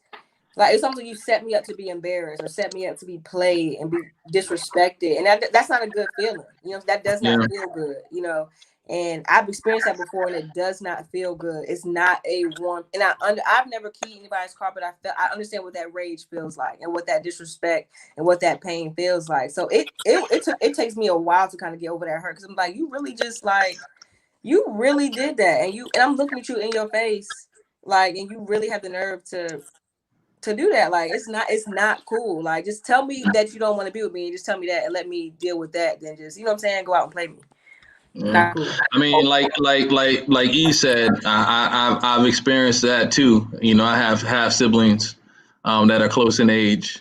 You know what I mean? It is really it's a very interesting It's a very interesting experience to find out you have siblings, you know, that are like your same age almost. Yeah. So it's wild. Yep. Okay. Well, it's staying in that vein. Do you think that there's a double standard between when men cheat and when women cheat? Yes. And what's that double standard? What do you think? No, I was just. Sit back, Rashad. No, I was just joking. I was just kidding. I was kidding. I think that there sort of is, and I'm gonna tell you why.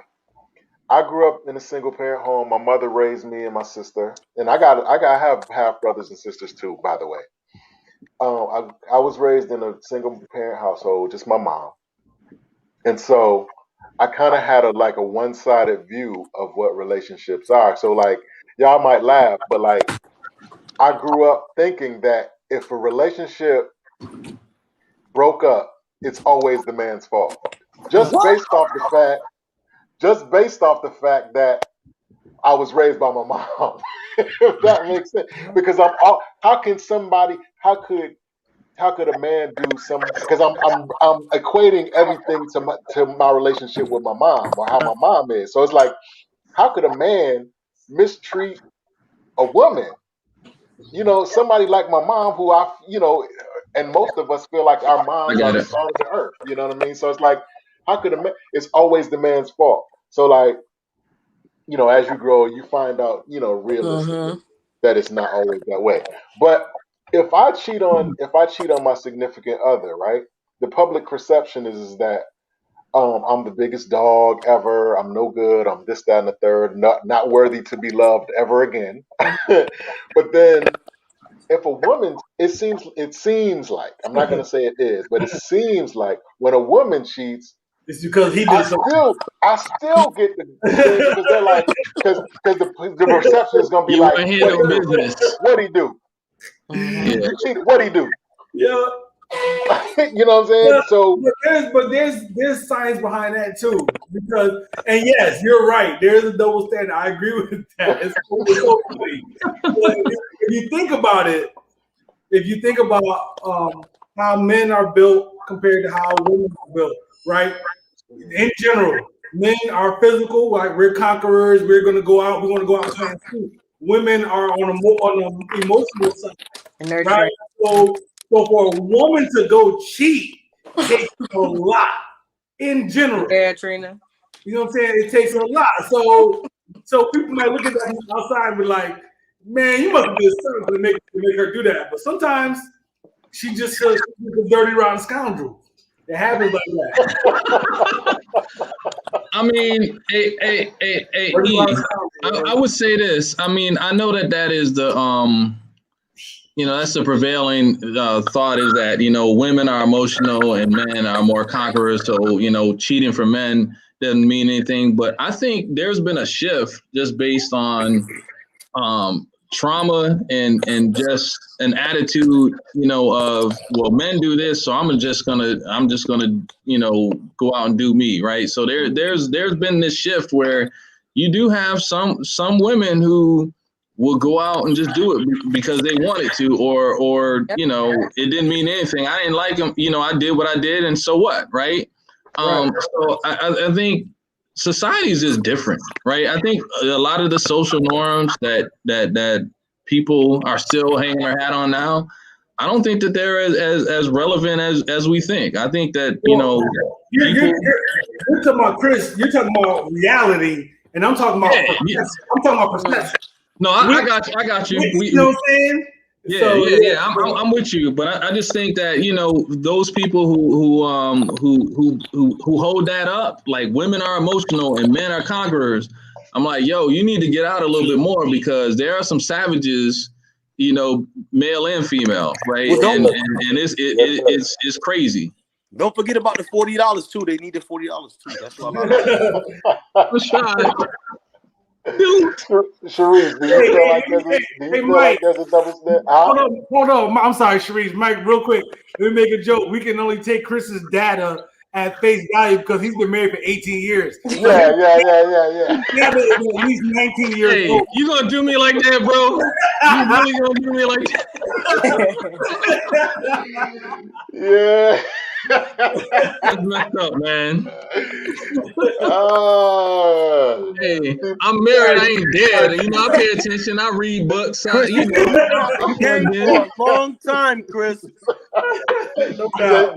CP, you've been out the game for a minute, man. They say. I mean, but you know, I have conversations. I mean, I have, you know what I'm saying? Like I ain't under a rock. Yeah, no, I feel you because I'm right behind you, man. I'm at 15, bro. So Word. I'm right Nice, behind you. I'm just congratulations, bro. celebrating you, But man. I'm just celebrating you, brother. That's all. but I yeah, but applaud you guys. That is wow. What's yeah, up? man. Y'all some good dudes. Y'all gotta be some good niggas. For a chick to still be with you niggas going in double-digit years, y'all some good niggas. Yeah, man. Oh, man. Y'all gotta be some real good guys, because double-digit years.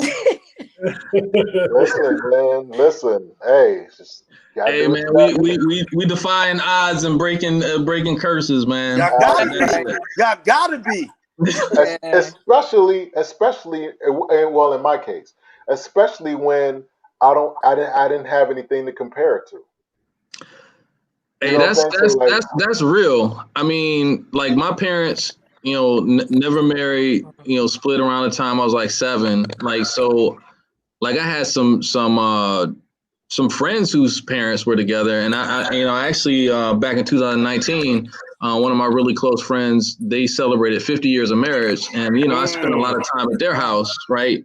But it's not like I had that in my house, right? So, you know, to reach 18 years and have 3 kids and have an actual healthy relationship, you know what I mean? Like it wasn't really supposed to happen. It's like, and you know, my wife, only child, and you know, single parent home as well. So we both, there was no manual for us. Like we had some peripheral examples, but it definitely is it's kind of surreal to be honest. You know, given our backgrounds, right? yeah, yeah.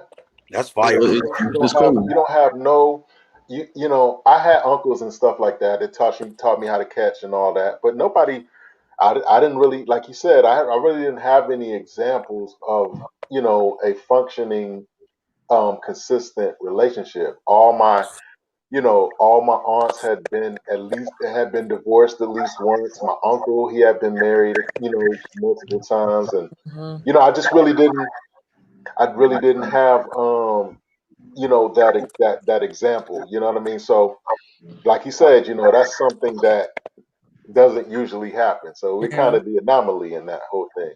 That, But that's what make your situations even better. It's beautiful though. Y'all didn't have a positive relationship to look up to, the role model which y'all got, and look what y'all got right now. Yeah. absolutely, Nah, absolutely. that's real. That's how I know both y'all must be real good guys. I'm trying every day, bro. I'm trying every day. Basically. It's a day by day process. It's you wake up one day and you've been married for 10 years. The next Hey day Eddie, you what's wake our up problem? Eddie, talk. What's up? Oh, I'm good. My lady right here. Good. No. I ain't got no problem, baby. Sheryce, How do many you years you feel been like married? this? Oh no, I'm not married, man, but we together though. Good answer, Ed. Good answer. Yeah, set yourself up for That's success. the truth. I'm not married. We together. She right there making food. Sheryce, do you think that there's a double standard when it comes to cheating? I don't think there's a double standard as far as whether men or women cheat, because women don't cheat. So I'm just kidding. Yeah, Trina just said that same thing. Okay. Y'all saw Trina put that. Trina said women. Yeah, I saw that too. But I do think that the way the world kind of maneuvers the what's the word? The disdain. Say it right. Is a little bit high. Is greater for a man than it is a woman. I from what I've been able to see and experience, very similar. I have half siblings. My mother has half siblings. You know, my grandfather has 12 kids. 6 of them, they're all the same age, but 6 of them are not my grandmothers. You know what I'm saying? But they're all the same. So it's a lot. So, you know, I grew up around that. So seeing that, you know, I'm looking at a man who done had 6 other children that ain't by my grandmother. I got a problem with that. Like, what's up? But those are my aunts and uncles, and I love them to death, and I'm grateful for that. But like, that's what I saw. So I saw in my life, it was men, movies, it was men. It was men. It wasn't until later that you started recognizing, like, no, we out here kind of making moves, just if not just like, you know what I'm saying? But for women, I think we aren't as pressured by it as much as the men may have. And I can honestly say that. But that doesn't mean that everybody out here cheating. Everybody doing what they doing. Okay, what about mental cheating versus physical cheating? Like for instance, if I catch you texting and sending inappropriate text to someone else, is that worse than physical cheating, or it's cheating regardless? You still I playing. think it's a violation. Yeah. It's just a violation, period. Right? Disrespect. Like you really like it's disrespect. If we doing a thing, why? Like for what? You know what I'm saying? You are just disrespecting me either way. You're not honoring who I am or what we are. And if that's just gonna be it, let me know so I know how to move. Sheryce, don't be acting like you got a work husband. You said what? Don't be acting like you got a work husband over there. Listening to all your problems at work. Things can get handled. I'm not worried about it. yo, that's crazy. Because like some people I've spoken to people that'll say, oh yeah, the mental is worse than the physical because there's no feelings. A lot of times there's no feelings attached to the physical, but when you start having a relationship with a person where you telling them about your day, and you are telling them when you got problems and issues, you're confiding in them, you are hey, sending them good morning texts and good night texts, and the mental is wild. It's so vast. you know what I'm saying? And like So you could get so like you cheating with your mind, that really can like, because your mind is too creative. You'll start creating stuff that's not even real. But I think in one instance, I'm sorry. You good? I think in one instance, I mean, mental is one thing, it's a violation. But like when you take the chance, like we talked about half siblings, right? Of bringing another life into, outside your marriage. I mean, is one really worse than the other? I mean, is a violation in different ways, but I think it would be received the same, right? I don't know that how you quantify it. I just think that both are harmful and both are out of bounds. So it's just like, how do you quantify that, right? I think either way, either one of them gets you cut. Basically, right? Basically, just be honest, either one of them it could end your relationship. So it's like, how do you choose to die? Death by 1,000 cuts, so you want me to shoot you? I mean, either way, it's the same result, right? So I don't know the use in quantifying them, to be honest with you. yeah, wow, that's great.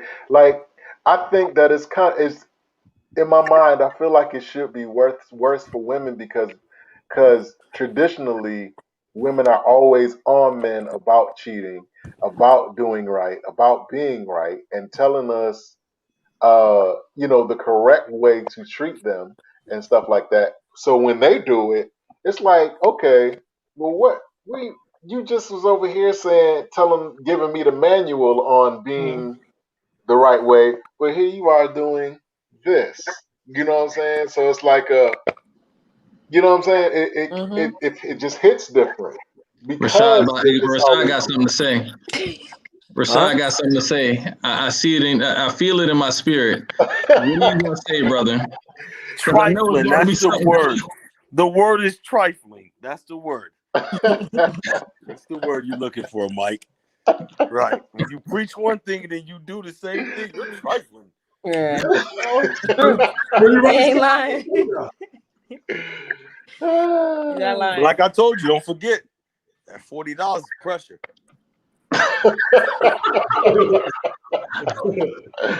Okay. Okay. Yo, we are on Let's Take a Walk, man. And I got my brothers and my newfound sister. Whatever We've that is. talked about everything from beauty to what influences it. We talked about relationships and all facets, and we talked a little bit about our backgrounds and what roles that they played and how um social norms are perceived and things of that nature. And so um at the end of the day, what's the moral of the story? What do we gain from this conversation? Hmm. What's to be gained from this conversation? I think from my perspective, the way I live my life, man, it really boils down to you and your personal experience. It's not about what society says. Yep. There's no this is worse than that. It's all about you and how you treat people and how you want to be treated. You understand what I'm saying? So who cares what people say, what the perception is Hmm. or what the statistics say and all those other things. Man, you have to live your life and you have to influence the people around you, including your children, your close friends and family, and associates to an extent. So do your best in those arenas and try to be a good person. And that's pretty much it. Everything else, it really doesn't make a difference, man. Because everyone, we're all walking around in our own little universes, if you want, Yeah. in some regards. And that's what we have to tend to.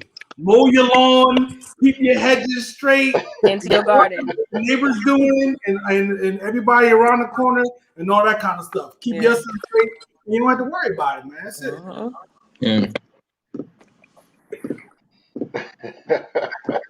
What about you? Go ahead, CP. Go ahead. I mean, I think we covered a lot of ground. I think a lot of the social norms and the things that are put out as fact, right? That and the absolutes. Sometimes we just have to challenge Yeah. those things. And like Eddie was saying, really tend to yourself and chart your own path. And I think really knowing yourself and how you relate to others is important, right? And not devaluing yourself as you seek out relationships, Yeah. and being authentic and not superficial, and just real, right? As you approach relationships, as I think this is really important. I think that's the thing that I got out of this the most, is that there's a lot of things that are out here that are just presented as fact, right? Yep. And then people govern themselves as if it is fact, right? And I think it's detrimental to them, and I think it's detrimental to us as a people, right? Because that's how we're presented, and then that's how that trickles down generation to generation. And it's just this really, this bad cycle, right? That people find themselves like on that treadmill that they can never get off of. But I think breaking the norms and is, oh Lord, I don't know.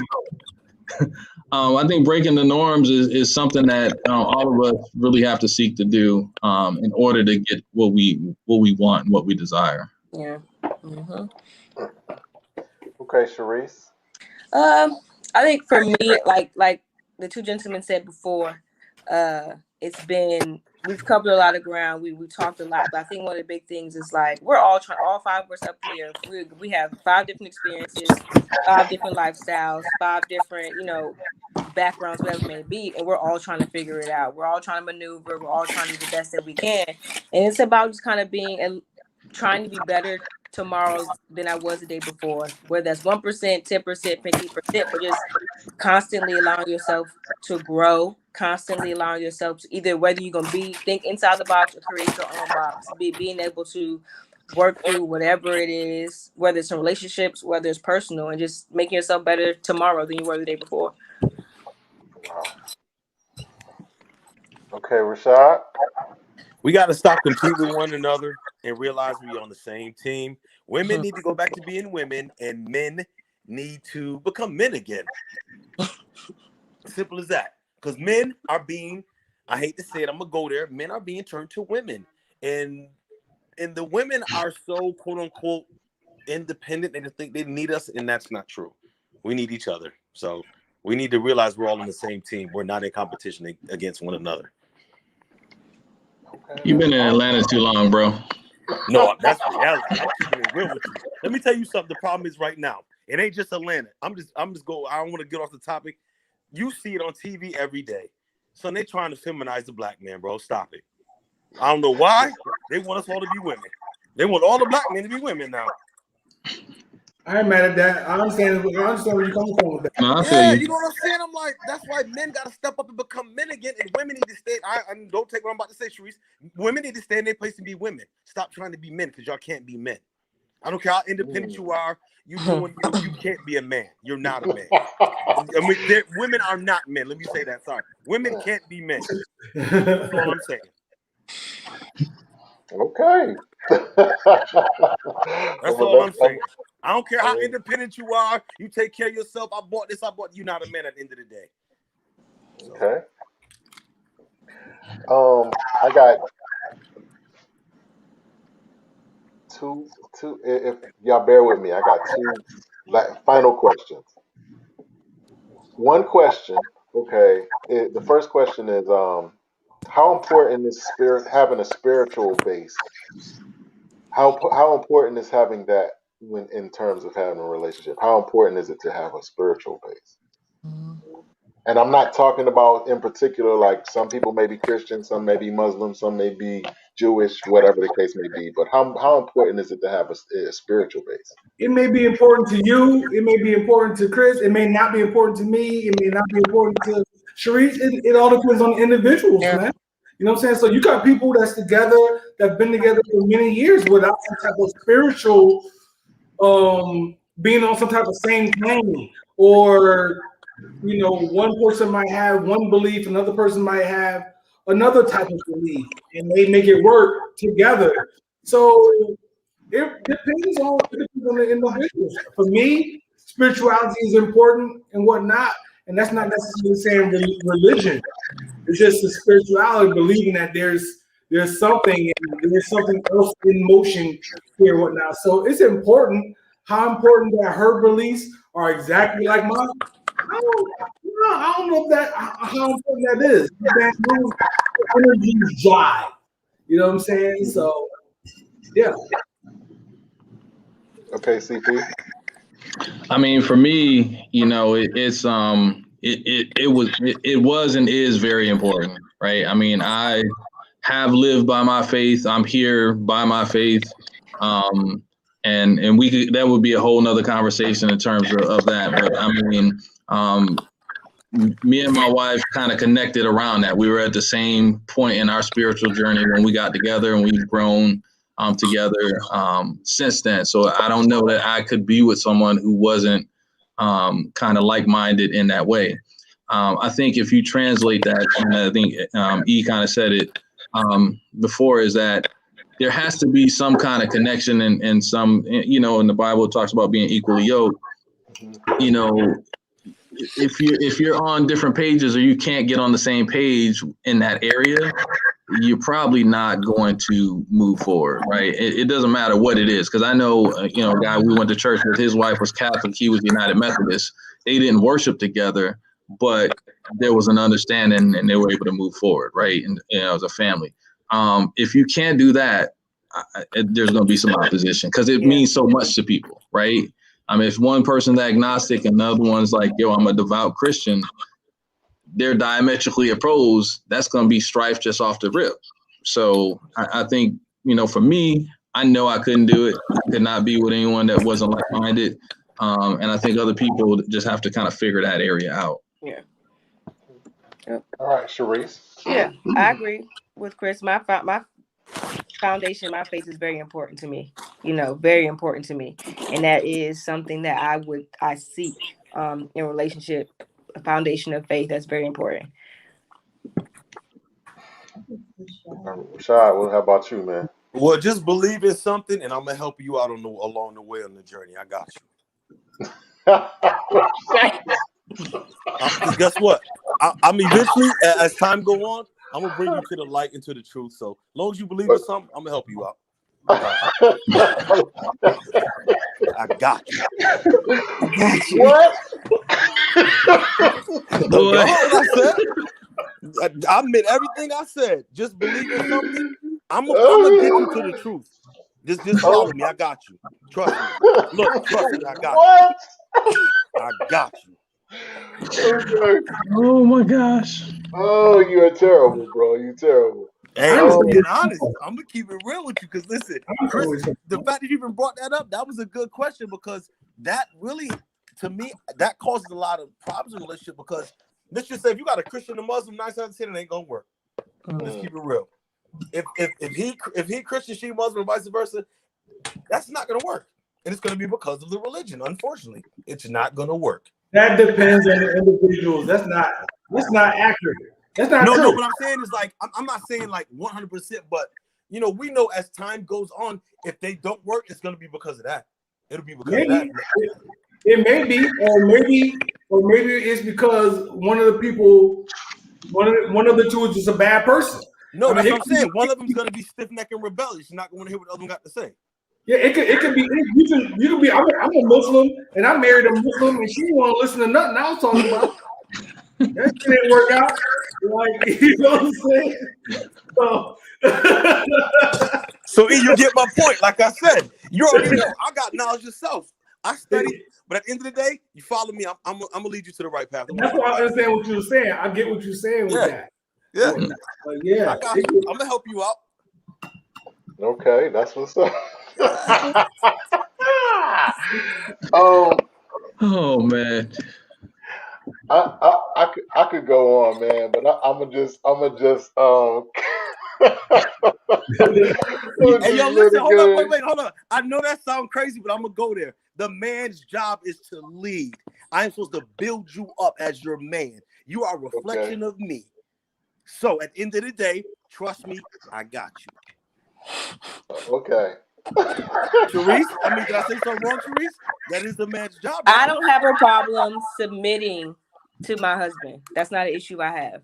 But you have to be worth submitting to. But I would love to submit. That's not a That's right. That's a fact.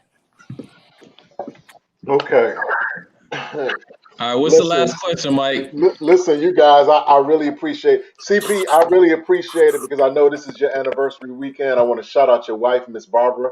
Yeah, thank you for allowing your husband to come on the platform, man. I really appreciate it. Absolutely. Happy anniversary again. Happy anniversary. Thank you. I appreciate it, man. Congratulations. Thank you. Y'all go ahead and make y'all another baby. And hey,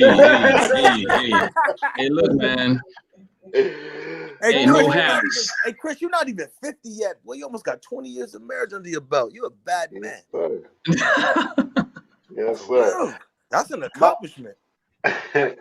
my last question is really not even a question. This I guess it is, but here goes. Like, if somebody wanted to get in touch with you guys individually, like can you give them, contact info or whatever, refer them to any sites or whatever that you got going on? Go ahead, E. Oh, whiskeyandkicks.com. Whiskeyandkicks.com. Hit me up at whiskeyandkicks.com. You'll find everything there. You got anything coming up? Anything new coming up? I've been on hiatus, man. On break, and I still am on break. So I'm slowly but surely getting back to the swing of things. Had to take a self-care break, and it was great. It was eye-opening. So, but yeah, I'll just slowly get back into the swing of things. That's all. Okay, that's what's up. I'm doing the same. I'm finishing up this month, and then I'm off for the whole. I'm not doing nothing in June, so I definitely know. It's smart, man. You just started.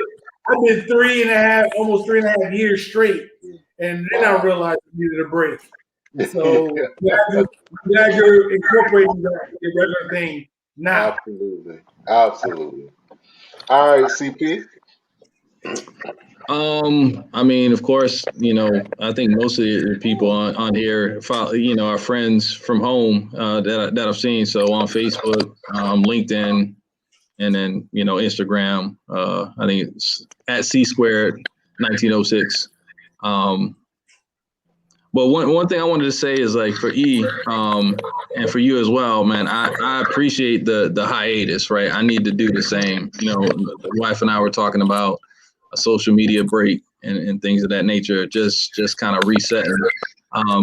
You start out with good intentions, but I've seen your success, so I'm a little bit jealous. So I think I'm gonna have to try that out, man, just to kind of unplug, Do it, man. and get myself right. Yeah. Super important. Do it. Yeah. So kudos to both of y'all for doing it, but I'm gonna try to follow suit. Appreciate it. Kind of recharge. I'm looking forward to it, man. Listen. Okay, Sheryce, what about you? So you can find me mainly on Instagram at _Coach Sheem with 2 M's, or you can find me at the website at vesselsresource.com. Got some things brewing right now, working on some rebranding, got a couple of fitness programs and stuff on the way. So check me out. All right. And I'm gonna have you. I want to get you on the show to talk about your fitness journey as well, because I really want to bring that to the forefront as well. Hey yo, can I be added to that one too? Because I'm a gym rat. I work out 4 days out the week. Yes, sir. Yeah, I had Vernon on here one time. He does health and fitness, and he does the bodybuilding thing. He does the shows and everything. Competition. Yeah, I work out. I make sure I get it at least 4 days a week. I don't play around. For real. Rashad, you crazy. And listen, I'm almost 50. I'm 4 years from 50, bro. I ain't got no time to be playing. Yes, sir. Hey, one thing we gotta tell people like that are on here that don't know Rashad, he's not acting. No. Right?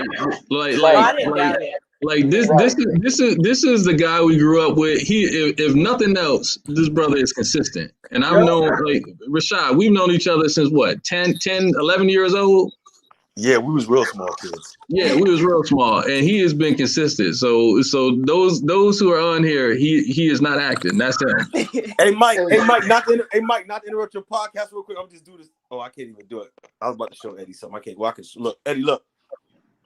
Yeah. All them boxes. Yeah. Sneakers and all of them. Yep. That's that life. It never goes away. I can't. I'm addicted to it. Yo, this guy right here, man, Rashad. Yo, this guy, he's different, man. Like I remember. Do y'all know Robert Holmes? Y'all remember Robert Holmes? Yep, I remember. You remember? Was you there? Was you there when Rashad was gonna fight Robert Holmes?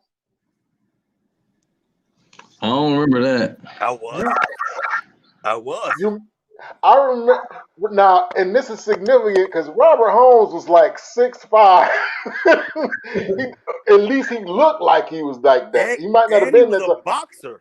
He was huge. I remember Rashad.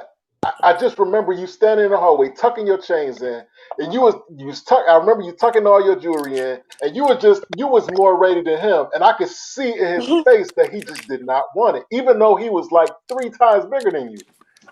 And I was like, and it was that day I was like, yo, this dude is different. Like hey Chris, you didn't know Chris, I had a light skin complex back then. Remember pretty boys? Was that pretty boys? We was pretty boys. I said, I don't like that. I didn't like that. Hey, was that before or after the curl? Because Rashad came in with the curl and left with the box. Yo, that's a good question. I think that was the box. I think he had a box at that time. I still remember you was wearing a BVD. Remember the BVD shirts?